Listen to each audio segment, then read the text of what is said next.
السلام علیکم ناظرین، خالی پیٹ کبھی زیادہ ٹھنڈا پانی استعمال مت کریں، اس سے ہارٹ اٹیک کا مسئلہ ہو سکتا ہے۔ جو لوگ ہر وقت سوئے رہتے ہیں ان پر موٹاپا جلدی حاوی ہو جاتا ہے۔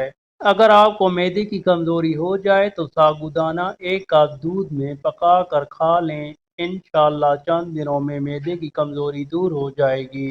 نہار منہ نیم گرم پانی پینے سے دانت مضبوط ہو جاتے ہیں۔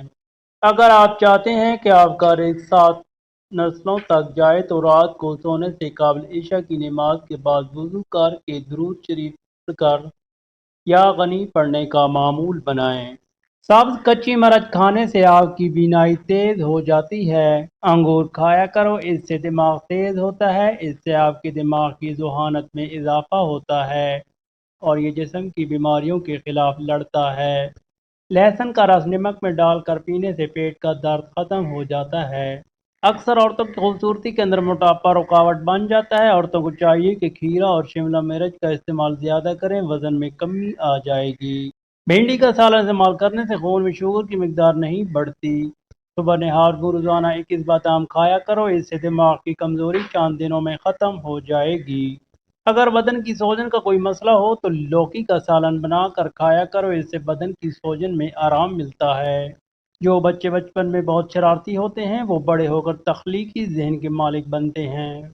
خارش کو دور ہے تو ناریل کے تیل میں کافور ملا کر متاثرہ حصے پر لگائیں، 2 دنوں میں خارش دور ہو جائے گی اور داغ دھبے بھی نہیں پڑیں گے۔ سونے سے پہلے بالوں میں کنگھا کر لیا کرو، بال نہیں گریں گے۔ دھوپ کی وجہ سے بہت سی عورتوں کا چہرہ بے رونق ہو جاتا ہے، ایسی عورت کو بکری کے دودھ کی دہی بنا کر لیموں نچوڑ کر رات کو روزانہ سوتے وقت چہرے پر مساج کرنا چاہیے۔ زیادہ گرم چیزیں کھا لینے کے فوراً بعد ٹھنڈی چیزیں کھا لینے سے دانت گر جاتے ہیں۔ بکری کے دودھ میں سرسوں کا تیل ملا کر بالوں پر لگانے سے بال لمبے ہو جاتے ہیں۔ 2 پھل ایسے ہیں جو عورت کی خوبصورتی کو 4 چاند لگا دیتے ہیں، مالٹا اور لیچی۔ ان دونوں پھلوں سے عورت جوان ہونے لگتی ہے اور خوبصورت ہو جاتی ہے۔ سیب کھانے سے خون میں حرکت آ جاتی ہے اور خون تازہ ہونے لگتا ہے۔ اگر آپ سونے سے قبل شہد چاٹ لیں تو آپ کو نیند بہتر آئے گی۔ اگر صبح اٹھتے ہی شہد چاٹ لیں تو پورا دن اچھا گزرے گا اور تھکاوٹ نہیں ہوگی۔ ناظرین، نسخہ نوٹ کر لیں۔ سب سے پہلے آپ نے ایک کیلا لینا ہے اور اس کو کاٹ کر ایک برتن میں رکھ لیں۔ پھر آپ نے لونگ لینا ہے، لونگ کو کاٹ کر اس کا پاؤڈر بنا لینا۔ اس کے بعد شہد لینا ہے، ان تینوں چیزوں کو مکس کر کے ہمیشہ سے پہلے کھا لینا ہے۔ ناظرین، ویڈیو کو لائک اور چینل کو سبسکرائب کریں۔